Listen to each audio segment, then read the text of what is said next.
আসসালামু আলাইকুম, কি অবস্থা সবার? এটা হচ্ছে স্বর্ণ মার্কেটের সামনে ফ্রন্ট সাইড। আর যারা স্বর্ণ কিনতে আসবেন তাদের প্রতি একটা জিনিস সতর্কবার্তা। তারা সবসময় চেষ্টা করবেন একটু সাবধানে চলাফেরা করার জন্য।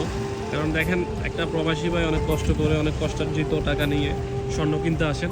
সো অনেক সময় দেখা গেছে এখানে আসলে অনেক বড় চক্রের ফাঁদে পড়ে যান, বা রাস্তায় একটু স্বর্ণ মার্কেটের আশেপাশে চলাফেরা করার সময় কিছু হারামি আপনাকে ধাক্কা দিবে ইচ্ছে করে, বা আপনার ঘা ঘেঁষে চলবে। তো ওই সময় ওরা এই কাজটা করে থাকে, আপনার টাকা বা আপনার মূল্যবান যে স্বর্ণটা এটা ওরা হাতিয়ে নিয়ে যায়। আপনি মানে কোনোভাবেই টের পাবেন না, বা কোনোভাবেই বুঝতে পারবেন না যে তারা এই কাজটা করতেছে আপনার সাথে। তো সবসময় চেষ্টা করবেন 2-4 জন বা 2-3 জন একসাথে আসার জন্য। আসলে অবশ্যই আপনার সুবিধা হবে, কারণ 2-3 জন থাকলে ওরা এই কাজটা করতে পারে না আর কি। ঠিক আছে? তো সবাইকে এই সতর্কতা বার্তা দেওয়া, এই সতর্ক বার্তাটা অবশ্যই সবাই শেয়ার করবেন।